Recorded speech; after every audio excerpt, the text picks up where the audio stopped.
ಕನ್ನಡ ನೆಲದಲ್ಲಿ ಜನಿಸಿದ ಹನುಮ ಉನ್ನತ ಕೀರ್ತಿಯ ಪಾವನ ನಾಮ ನಿನ್ನಲಿ ತನ್ನನು ಕಂಡ ಶ್ರೀರಾಮ ರಕ್ಷಿಸು ರಕ್ಷಿಸು ಅನಂತ ಮಹಿಮಾ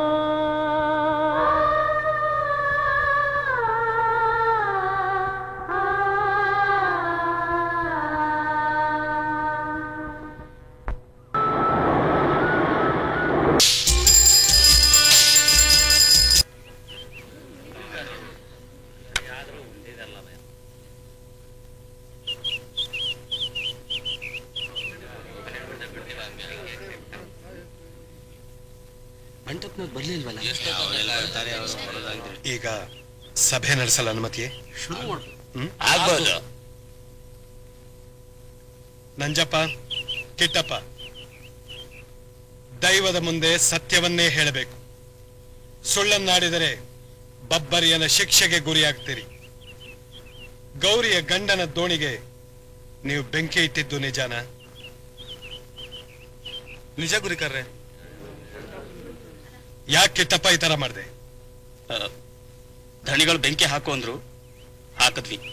ಅಲ್ವಾ ಮಾರಾಯ, ಈ ಬಂಟಪ್ಪನಿಗೆ ಯಾಕಿಂತ ದುರ್ಬುದ್ಧಿ ಬಂತು? ಕೆಟ್ಟ ಕಾಲ ಬಂದ್ರೆ ಹಾಗೇನೆ. ಅದಾಗಲ್ಲಪ್ಪ.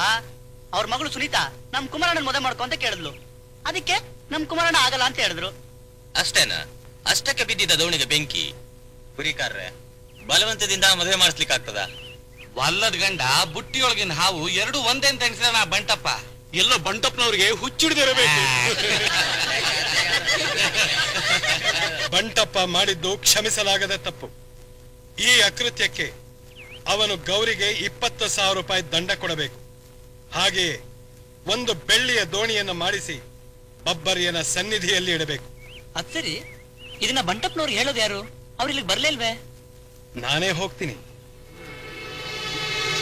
ಬಂಟಪ್ಪ ದೊಡ್ಡ ಮನುಷ್ಯ, ಅವನಿಗೆ ಇಲ್ಲಿಗೆ ಬರಕ್ಕಾಗದೇ ಇರಬಹುದು. ಆದರೆ ಗುರಿಕಾರನಾಗಿ ನಾನು ನನ್ನ ಕರ್ತವ್ಯವನ್ನು ಮಾಡಲೇಬೇಕು.